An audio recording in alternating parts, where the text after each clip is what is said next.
Good evening everybody. Welcome to Ashoka online academy. మనం 69 ఉద్యమంలో ఉన్నాం. ఇక్కడ 69 తెలంగాణ ఉద్యమం, 72-73 జరిగిన జయాంధ్ర ఉద్యమం, అలాగే 3 ప్రధానమైన కమిటీలు, 3 సూత్రాలు అనే కాన్సెప్ట్ చూసాము. ఇక్కడ ఇచ్చినటువంటి క్వశ్చన్లను చూసి ఒక ప్రయత్నం చేద్దాం. చూడండి, ఇక్కడ ఈ క్రింది వ్యాఖ్యానాల్లో సరైనది ఏంటి అని క్వశ్చన్ ఉంది. ఆప్షన్ ఏ, 1969 ఉద్యమ కాలంలో ఉద్యోగులు నిరవధిక సమ్మె జూన్ 10 నుంచి జూలై 16 వరకు నిర్వహించారు. పీడీ యాక్ట్ సామూహిక అరెస్టులు జూన్ 24న జరిగాయి. 1969 ఉద్యమ కాలంలో హోంమంత్రిగా నియామకమైన వ్యక్తి జలగం వెంగళరావు. 69 ఉద్యమం సందర్భంగా డిప్యూటీ సీఎంగా నియమించబడిన వ్యక్తి ఒల్లూరి బసవరాజు. ఆన్సర్ ఏంటి? 69 ఉద్యమ కాలంలో ఉద్యోగుల సమ్మె, పీడీ యాక్ట్ అరెస్టులు, హోంమంత్రి జలగం వెంగళరావు, డిప్యూటీ సీఎం ఒల్లూరి బసవరాజు. ఏంటి ఆన్సర్ ఏంటి? Option A. జాగ్రత్త చూడండి. ఓకే, అందరు కూడా ఏనే పెడతా ఉన్నారు, సరైన సమాధానాన్ని గుర్తిస్తూ ఉన్నారు. దీని ఆప్షన్ యొక్క ఎక్స్ప్లెనేషన్ చూసి ఒక ప్రయత్నం చేద్దాం. ఇక్కడ చూడండి, ఉద్యోగుల సమ్మె మనకు టోటల్గా 3 రకాల సమ్మెలు వస్తాయి. ఒకటి 69 ఉద్యమ కాలంలో సమ్మె, 2 72లో 73 ఉన్నటువంటి జయాంధ్ర సమ్మె, అలాగే 2011లో ఉన్నటువంటి సకల జల్ల సమ్మె. ఈ 3 సమ్మెల తేదీలని మీరు కంపల్సరీ గుర్తుపెట్టుకోవాలా. దాదాపుగా ఆన్సర్ రావడానికి, క్వశ్చన్ రావడానికి ఆస్కారం ఉంది కూడా అర్థం చేసుకోండి. 69 ఉద్యమ కాలంలో ఉద్యోగుల నిరవధిక సమ్మె జూన్ 10న స్టార్ట్ అయింది. జూలై 16 వరకు కొనసాగింది. 37 రోజుల పాటు సమ్మె నిర్వహించారు. ఇది 69 ఉద్యమాన్ని మరికొంత ముందు తీసుకుపోవడానికి ఉపయోగపడినటువంటి ఉద్యోగుల సమ్మెగా మీరు భావించవచ్చు. ఇక్కడ 69 ఉద్యమాన్ని స్టార్ట్ చేసింది నిరుద్యోగులైతే, ఉద్యమాన్ని బలంగా నడిపింది ఉద్యోగులు అన్న అంశానికి అర్థం చేసుకునే ఒక ప్రయత్నం చేయవచ్చు. కాబట్టి 69 ఉద్యమంలో విద్యార్థి ఉద్యమంగా మొదలై చివరికి అది ఒక రాజకీయ ఉద్యమంగా రూపుదాల్చింది. అలాగే 2001లో రాజకీయ ఉద్యమంగా స్టార్ట్ అయ్యి దానిలో అన్ని రకాల వర్గాలు అనే వాళ్ళు పాల్గొన్నారు. చివరికి సకల జనుల సమ్మె సమయంలో ముఖ్యమైన పాత్ర పోషించిన వాళ్ళు ఉద్యోగులు. కాబట్టి అక్కడ సమ్మెకాలం, ఇక్కడ సమ్మెకాలం అనే అంశాన్ని ఇక్కడ చూడండి. ఇక్కడ 32 రోజులు అయితే అక్కడ 42 రోజులు, 37 రోజులు అయితే అక్కడ 42 రోజులుగా ఉన్నది. ఆ డేట్లు కూడా మనము తర్వాత మనకు మరికొన్ని క్వశ్చన్లలో వస్తాయి. అలాగే పీడీ యాక్ట్ సామూహిక అరెస్టులు జూన్ 24. కరెక్టేనా అంటే జూన్ 24నే కరెక్ట్. ఎందుకంటే అర్ధరాత్రి పూట మర్రి చెన్నారెడ్డి లాంటి వాళ్ళని, కొండా లక్ష్మణ్ బాబూజీ లాంటి వాళ్ళని, టోటల్గా 16 మందిని ఇక్కడ పీడీ యాక్ట్ కింద అరెస్టులు చేశారు. ఈ అరెస్టుల కారణంగా 69 ఉద్యమం పతాక స్థాయిలో కొనసాగుతున్న సమయంలో ఒక్కసారిగా ఈ పీడీ యాక్ట్ల అరెస్ట్ అనేవి ఉద్యమం వెనకంజ వేయడానికి, ఎందుకంటే ఉద్యమ నాయకత్వం ఎవరైతే ప్రథమ భాగంలో ఉద్యమాన్ని నడిపిస్తున్నారో నడిపించే వాళ్ళందరినీ ఇక్కడ జైలు పాలు చేసేటువంటి సందర్భం. రాజమండ్రికి తరలించారు. పైగా హైదరాబాదులో చెంచల్గూడలో జైల్లో ఉంటే కష్టమవుతుంది, శాంతి భద్రతల సమస్య తలెత్తుంది అని చెప్పేసి రాజమండ్రి సెంట్రల్ జైలుకు తరలించిన అంశం. ఉద్యమాన్ని ఇది కంప్లీట్గా పతనం వైపు అడుగులు వేయడానికి కారణమైన అంశం పీడీ యాక్ట్ కింద అరెస్టులు. మొత్తంగా అరెస్టులు ఏంటంటే పీడీ యాక్ట్ కింద ఇక్కడ 60 రోజుల పాటు నిర్బంధం కింద ఉంచారు. వీళ్ళందరూ ఆగస్టు 24వ తారీఖు నాడు విడుదలయ్యారు. కానీ మర్రి చెన్నారెడ్డి మాత్రం ఆగస్టు 27వ తారీఖు నాడు విడుదలయ్యాడు. ఎందుకంటే నా అరెస్టు అక్రమం, పీడీ యాక్ట్ నమోదు చేయడం అక్రమం అని చెప్పేసి ఆయన హైకోర్టులో కేసు వేశారు. హైకోర్టులో కేసు సుప్రీంకోర్టు పోయింది. సుప్రీంకోర్టు ద్వారా ఆయన విడుదలయ్యి మళ్ళీ ఆయన రావడానికి మరొక 3 రోజులు లేట్ అయింది. ఆగస్టు 27వ తారీఖు నాడు విడుదలైన వ్యక్తి మర్రి చెన్నారెడ్డి అయితే సామూహికంగా అరెస్టులు 24, సామూహికంగా విడుదలైంది కూడా ఆగస్టు 24, 60 రోజుల తర్వాత. జూన్ 24 నాడు అరెస్టు, ఆగస్టు 24వ తారీఖు నాడు విడుదల. కానీ 27వ తారీఖు నాడు మర్రి చెన్నారెడ్డి విడుదలైన అంశాన్ని ఇక్కడ మీరు అర్థం చేసుకునే ఒక ప్రయత్నం చేయవచ్చు. కాబట్టి 69 ఉద్యమంలో పీడీ యాక్ట్ కింద కొన్ని వందల మంది అరెస్ట్ చేశారు. కానీ చివరి దశ ఉద్యమంలో పీడీ యాక్ట్ అనేది ఓన్లీ 1% పైన, చెరుకు సుధాకర్ పైన మాత్రమే పీడీ యాక్ట్ నమోదు చేయబడింది.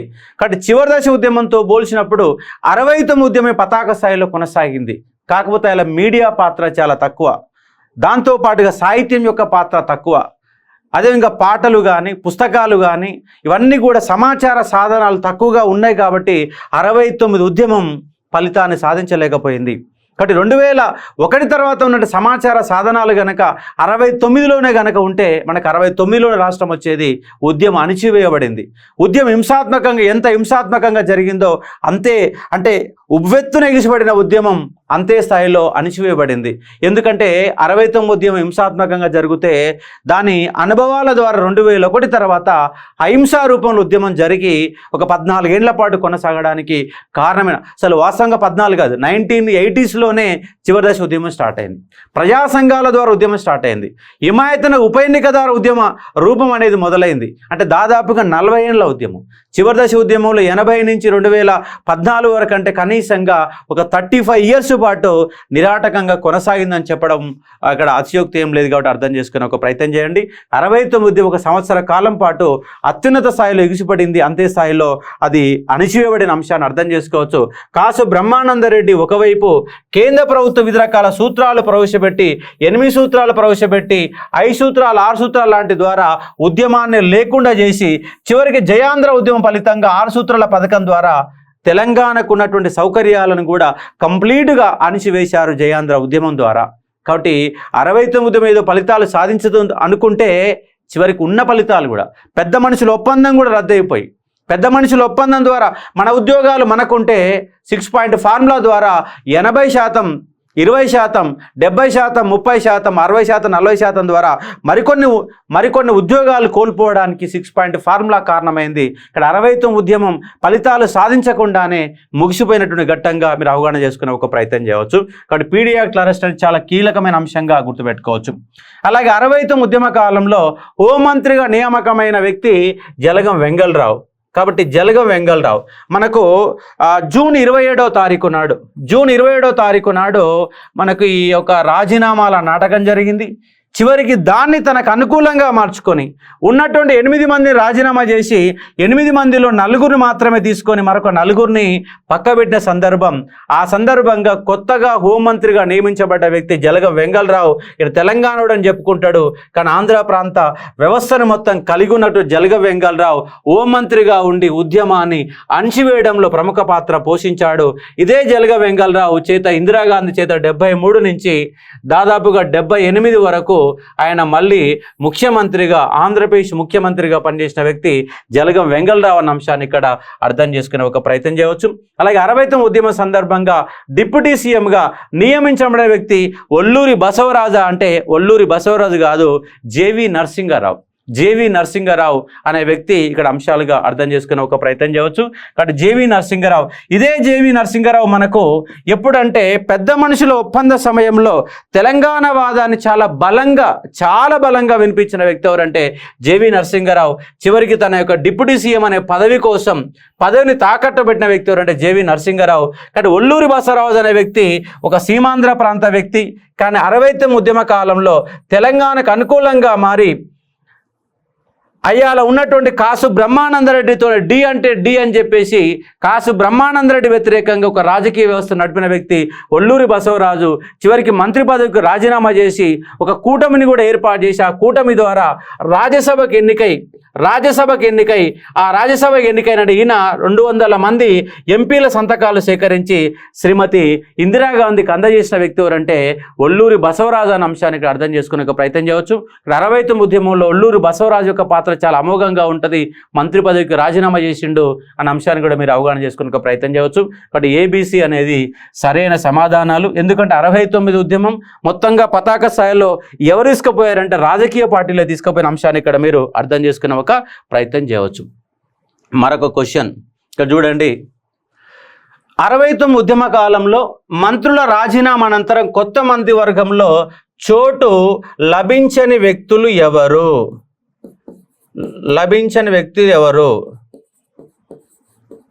కొత్త మంత్రివర్గంలో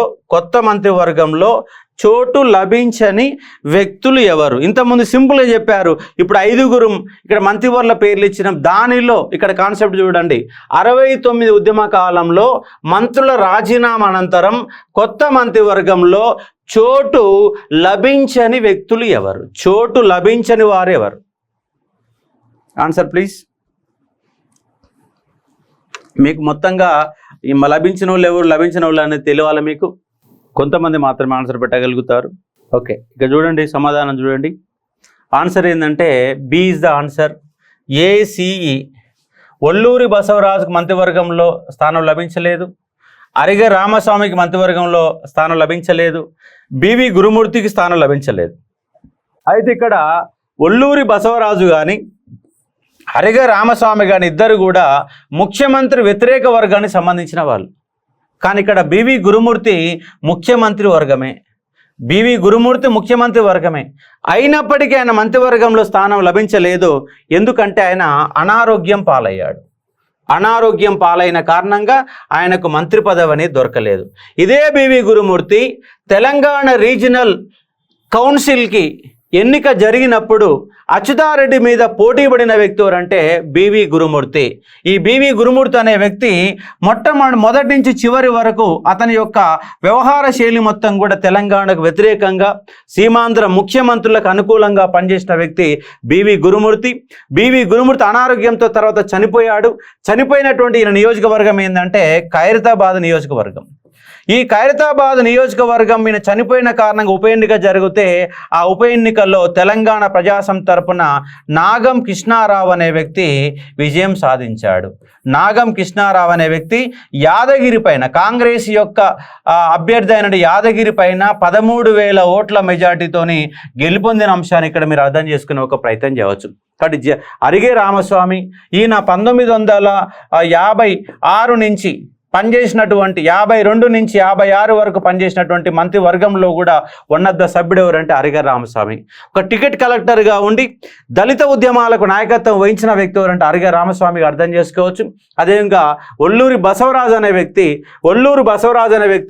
1950 వెల్లోడి మంత్రివర్గం నుంచి మొదలు పెడితే వెల్లోడి మంత్రివర్గం, బూరుగుల రామకృష్ణారావు మంత్రివర్గం, అలాగే నీలం సంజీవరెడ్డి మంత్రివర్గం, దామోదర సంజీవయ్య మంత్రివర్గం, కాసు బ్రహ్మానందరెడ్డి మంత్రివర్గం, అన్ని మంత్రివర్గాలలో 69 వరకు 1950 నుంచి మొదలు పెడితే 1969లో వరకు 19 సంవత్సరాల పాటు నిరాటకంగా మంత్రిగా పనిచేసిన వ్యక్తి ఒల్లూరి బసవరాజు.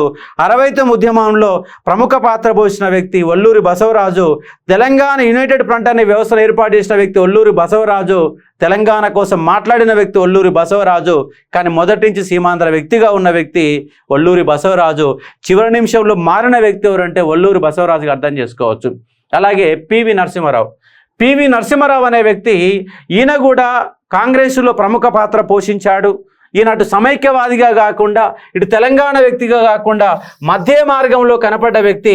దాని ఫలితమే ఆయన 1971 సెప్టెంబర్ 30 నుంచి 1971 సెప్టెంబర్ 30 నుంచి 1973 జనవరి 18 వరకు ఆయన యాజ్ ఏ ముఖ్యమంత్రిగా పనిచేశాడు. ఆంధ్రప్రదేశ్ ఉమ్మడి రాష్ట్రానికి ముఖ్యమంత్రి. కానీ గమ్మత్ ఏంటంటే ఆయన ఎక్కువ కాలం సీమాంధ్ర వాళ్ళు ఆయన సింహం మీద ఆయన అధికారంలో ఉంచలేకపోయారు.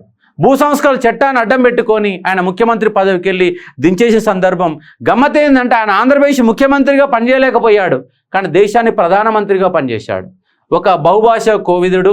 ఆయన ఒక పర్సనల్ బయోగ్రఫీ మీద కూడా మళ్ళీ తర్వాత మనం చూసి ఒక ప్రయత్నం చేస్తాం కాబట్టి అర్థం చేసుకోవచ్చు. అంటే ఇక్కడ జేవి నరసింహారావు ఈయన తెలంగాణ కాంగ్రెస్ అధ్యక్షుడిగా పెద్ద మనుషుల ఒప్పంద సమయంలో జేవి నరసింహారావు ఆయన హైదరాబాద్ స్టేట్ కాంగ్రెస్ అధ్యక్షుడిగా ఉన్నాడు, తెలంగాణవాదిగా ఉన్నాడు.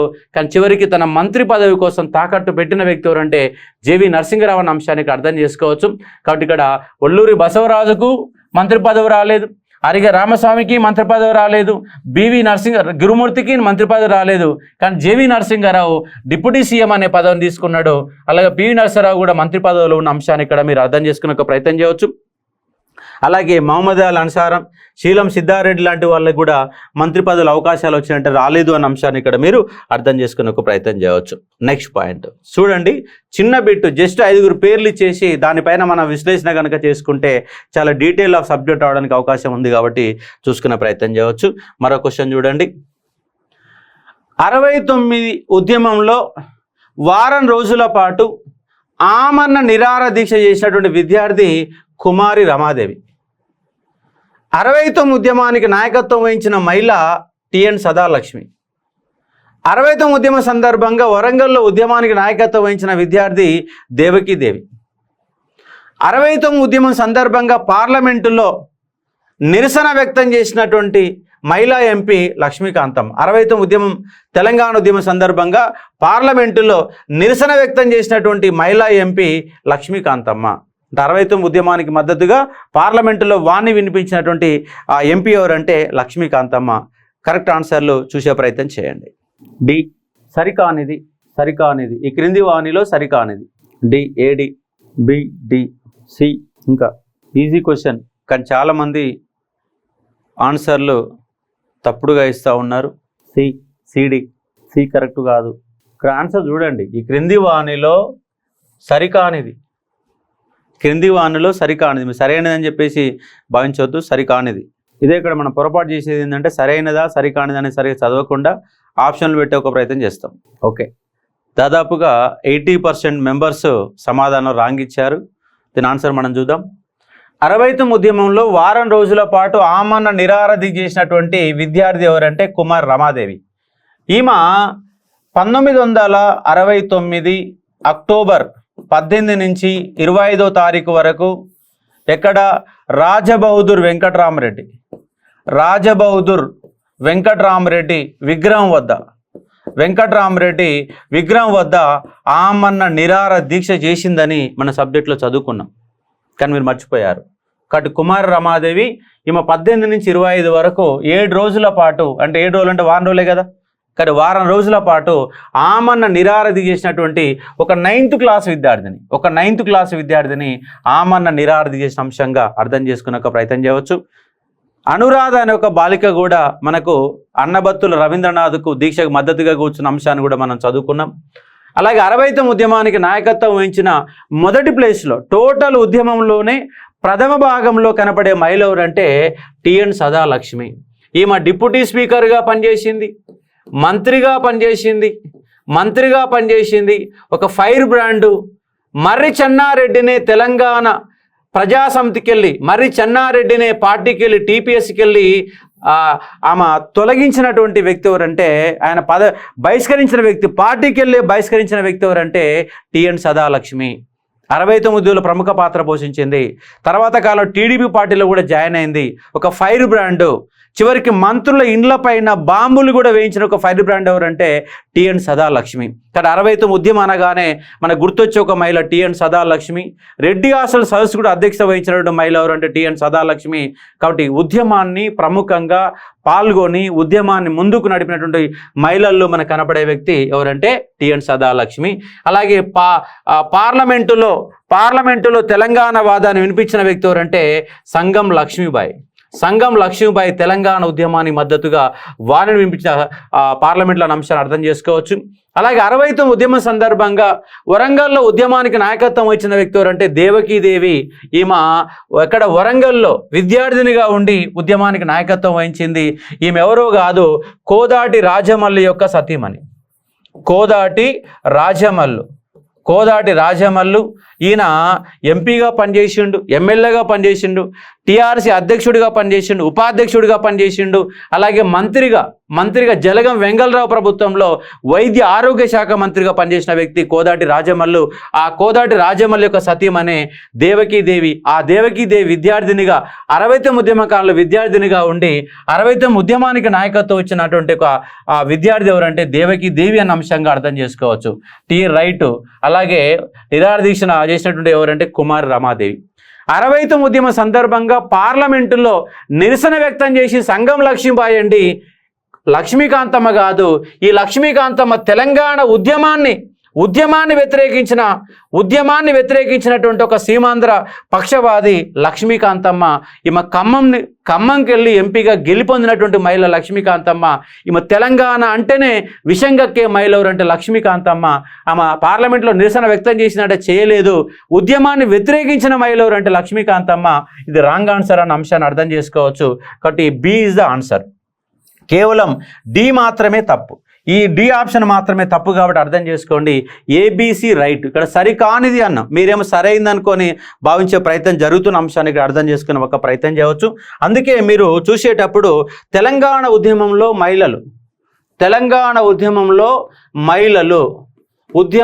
మహిళలు అన్న కాన్సెప్ట్ని మన సబెడ్డింగ్ రూపంలో తీసుకొని టోటల్ ఉద్యమంలో మహిళలు ఎవరెవరు ఉన్నారు అన్న కాన్సెప్ట్ని కనుక మనము 1948 నుంచి 2014 వరకు ఒక లిస్ట్ అవుట్ కనుక చేసుకోగలిగితే మీరు 150 క్వశ్చన్లలో 5 క్వశ్చన్లు మస్ట్గా చేస్తారు. చాకలైలమ్మ కాంచి మొదలు పెడితే చివరి వరకు ఎవరెవరు పాల్గొన్నారు, ఎవరెవరు ఎమ్మెల్యేగా ఉన్నారు, ఎవరు ఎంపీగా ఉన్నారు, ఎవరు నేపథ్యం ఏంటి, ఏ ఉద్యమంలో ఎవరు పాల్గొన్నారు, 69 ఉద్యమంలో ఎవరు ఉన్నారు, చివరి దశ ఉద్యమంలో ఎవరు ఉన్నారు, ఆ సాయుధ పోరాటంలో పాల్గొన్న మహిళలు ఎవరు, మొత్తం ఒక లిస్ట్ అవుట్ చేసుకోగలిగితే మనకి ఈజీగా 5 మార్కులు వస్తాయి. కాబట్టి ఆ పని కూడా మీరు చేయాలని చెప్పి ఒక ప్రయత్నం చెప్తా ఉన్నాను, అర్థం చేసుకోండి. ఓకే, ఇది ఉన్నటువంటి క్వశ్చన్.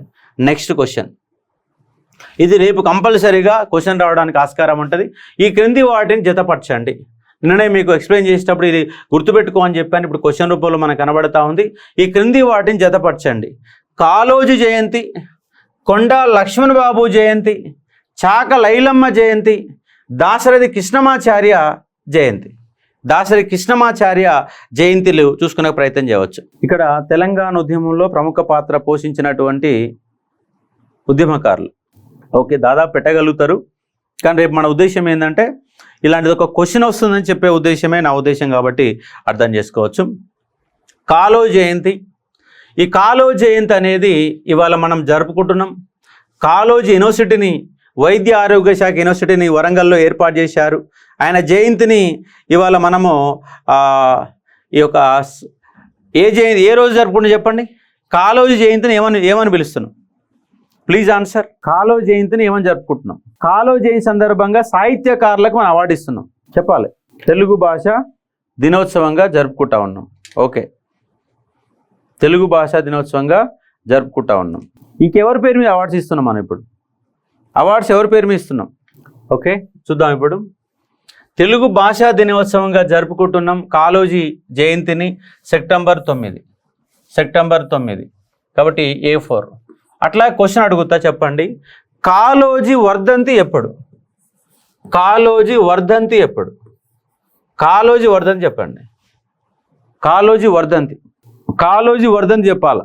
చూస్తాను ఎంతమందికి సబ్జెక్ట్ మీద గ్రిప్ ఉందో చెప్తాను. Any person? కాళోజీ వర్ధంతి నవంబర్ 13వ తారీఖు నాడు, నవంబర్ 13వ తారీఖు నాడు కాళోజీ వర్ధంతి. ఆయన బహుశా 2002లో అనుకుంటా చనిపోయింది. నవంబర్ 13వ తారీఖు నాడు ఆయన యొక్క వర్ధంతిగా మీరు గుర్తు. నవంబర్ 13? Yes, November 13. నవంబర్ 13వ తారీఖు ఆయన యొక్క వర్ధంతిగా అర్థం చేసుకునే ఒక ప్రయత్నం చేయవచ్చు.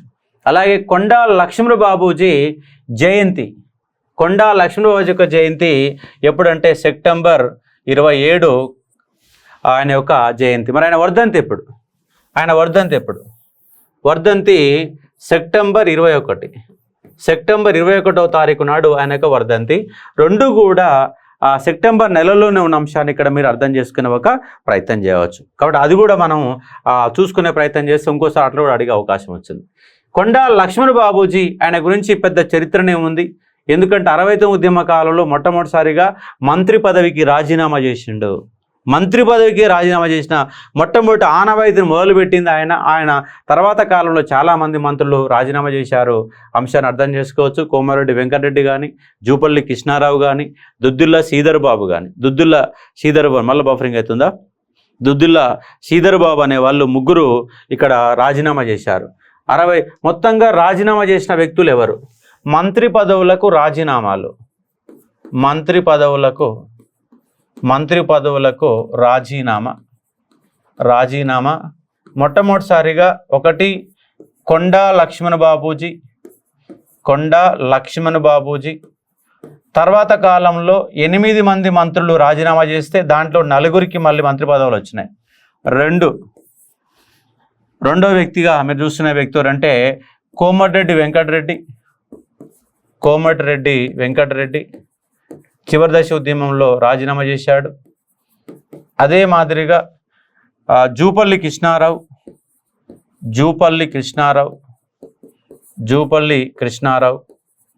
జూపల్లి కృష్ణారావు, దుద్దిల్ల శ్రీధర్ బాబు, దుద్దిల్ల శ్రీధర్ బాబు వీళ్ళు. అలాగే మీకు 69 ఉద్యమ కాలంలో ఏకకాల 8 మంది రాజీనామా చేస్తే 4 తీసుకున్న 4 మీతో లాగిపోయారు. అలాగే కేసీఆర్ అనే వ్యక్తి చాలాసార్లు రాజీనామా చేసిండు కేంద్ర మంత్రి పదవికి. అదేవిధంగా డిప్యూటీ స్పీకర్ పదవికి, ఎమ్మెల్యే పదవికి, ఎంపీ పదవికి, కేంద్ర మంత్రి పదవికి ఇలా రాజీనామా చేసిండు. అందరి చేత రాజీనామా చేయించాడు. కాబట్టి చివరి దశ ఉద్యమంలో రాజీనామాలే ఉద్యమాలుగా మారిపోయినాయి. దానికి ఒక మార్గదర్శి ఎవరంటే కొండా లక్ష్మణ్ బాబూజీ అనే అంశాన్ని ఇక్కడ అర్థం చేసుకోవచ్చు. కాబట్టి రాజీనామాలు అన్నటువంటి ఒక పదం తీసుకొని దానిపైన కూడా మనం అనాలసిస్ చేస్తే ఎగ్జామ్లో ఈజీగా బిట్టుబడడానికి అవకాశం. ఒక పాయింట్ వచ్చిందంటే ఆ పాయింట్ మొత్తం తిరగాల 360 డిగ్రీస్లో 360 డిగ్రీస్లో కనుక మీరు కనుక చదవగలిగితే ఏ బిట్టని చేయగలుగుతారు. అన్ని సబ్జెక్టులో ఆలోచన చేయండి. నాట్ ఓన్లీ మూమెంటే కాదు, అన్ని సబ్జెక్టులో కాన్సెప్ట్ ఒక కమిటీకి వస్తే ఆ కమిటీ పేరుతో మళ్ళీ ఇంకేమైనా ఉన్నాయా అన్న నేపథ్యాలు కూడా చూసుకునే ఒక ప్రయత్నం చేయవచ్చు. ఓకే, ఆన్సర్ చూడండి. 1971 లోక్సభ ఎన్నికల్లో కాంగ్రెస్ పార్టీ గెలిచిన స్థానాలను గుర్తింపుము. కాంగ్రెస్ పార్టీ గెలిచిన స్థానాలు నిజామాబాద్, ఆదిలాబాద్, నల్గొండ, ఖమ్మం, మెదక్ ఏ స్థానాలు గెలిచింది? ఓకే, ఆన్సర్ చూద్దాం. ఇక్కడ 71 లోక్సభ ఎన్నికల్లో కాంగ్రెస్ పార్టీ గెలిచిన స్థానాలు నిజామాబాదు, ఆదిలాబాదు, ఖమ్మంలో లక్ష్మీకాంతమ్మ గెలిచిన, ఇంతకుముందే చెప్పాం. ఈ 3 స్థానాలు కాంగ్రెస్ పార్టీ గెలిచింది. నల్గొండ స్థానం, మెదక్ స్థానం మనకు టీపీఎస్ గెలిచింది. మిర్యాలగూడ సిపిఐ పార్టీ గెలిచింది. ఇక్కడ చూద్దాం. ఇక్కడ టీపీఎస్ గెలిచిన స్థానాలు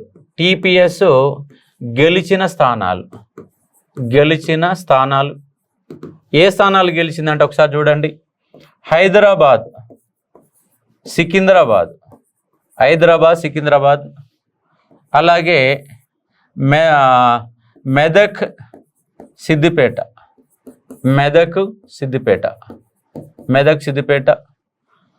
అలాగే మహబూబ్ నగర్,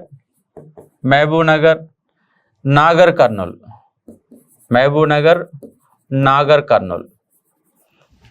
అలాగే కరీంనగర్, పెద్దపల్లి,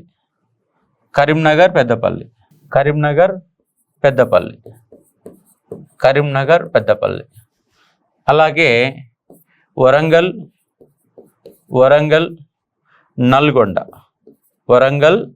నల్గొండ. అంటే ఎట్లా గుర్తుపెట్టుకోవాలి సార్? పద అంటే ఇక్కడ మీకు కోడ్ ఇచ్చాను చూడండి. ఎట్లా గుర్తుపెట్టుకోవాలన్నా ఒకసారి చూడండి.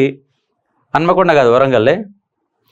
హన్మకొండ అప్పుడు మరి పార్లమెంట్ స్థానం ఉందో లేదో తెలియదు. అప్పుడు 14 ఉన్నాయి. హన్మకొండ లేదనుకుంటా బహుశా. హన్మకొండ వేరే దాంట్లో లింక్ అయి ఉండవచ్చు బహుశా అది.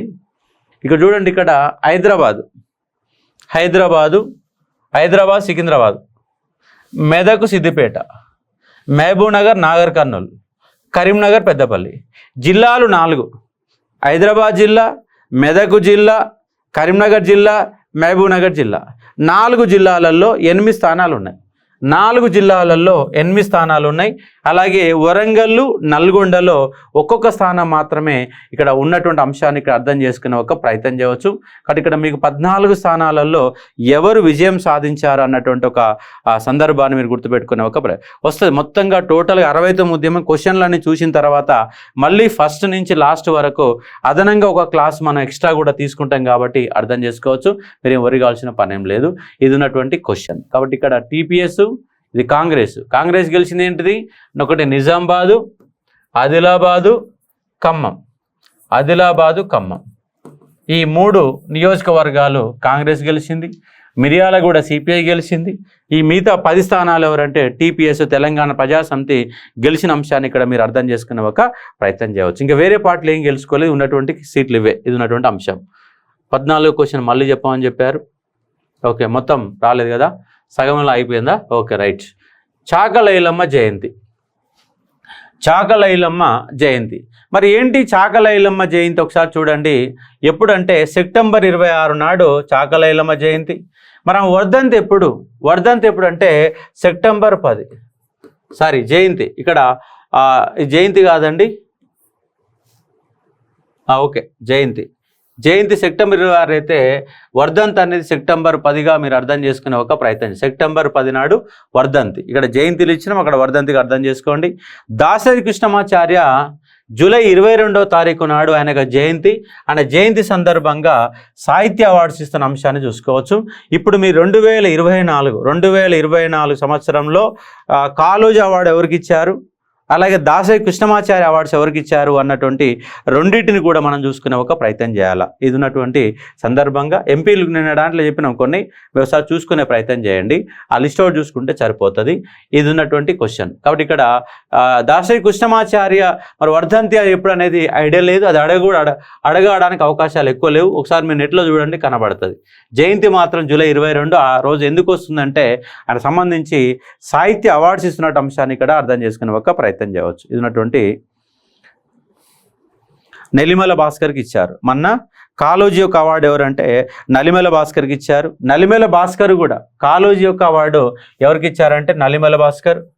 ఈ నలిమల భాస్కర్కి దాదాపుగా పివి నరసింహరావు మాదిరిగా ఈయన కూడా బహుభాషా కోవిదుడు.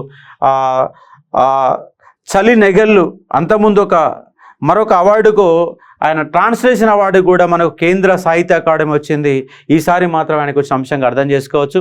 అలాగే బిఎన్ రెడ్డి నలిమల భాస్కర్కి ఇచ్చిన అంశంగా చూసుకోండి. అట్లాగే మనకు ఎవరిది దాసరి కృష్ణమాచార్య అవార్డు ఎవరికి ఇచ్చారు? దాసరి కృష్ణమాచార్య అవార్డు నల్గొండలో ప్రజెంట్ ఉన్నటువంటి వ్యక్తికి ఇచ్చారు. ఆయన పేరు నాకు టైం గుర్తు రావట్లేదు, నాకు బాగా పరిచయం ఉన్నటువంటి వ్యక్తి టైంకు గుర్తు రావట్లేదు. దాసరి కృష్ణమాచార్య అవార్డు 2024లో నల్గొండలో ఉన్నటువంటి ఒక డిగ్రీ కాల్ లెక్చరర్కి ఇచ్చిన అంశంగా అర్థం చేసుకోవచ్చు. కాబట్టి ఇది ఉన్నటువంటి అంశంగా చూసుకోవచ్చు. ఆన్సర్ ఏంటంటే 4213 4213 4213. ఏ ఆన్సర్ ఏంటంటే ఇది డి ఆన్సర్గా అర్థం చేసుకునే ఒక ప్రయత్నం చేయవచ్చు. ఈ టైప్ ఆఫ్ క్వశ్చన్ కంపల్సరీగా వస్తుంది. ఒకసారి కాన్సన్ట్రేట్ చేసి ఒక ప్రయత్నం చేయవచ్చు. ఇది ఉన్నటువంటి క్వశ్చన్. Okay, right.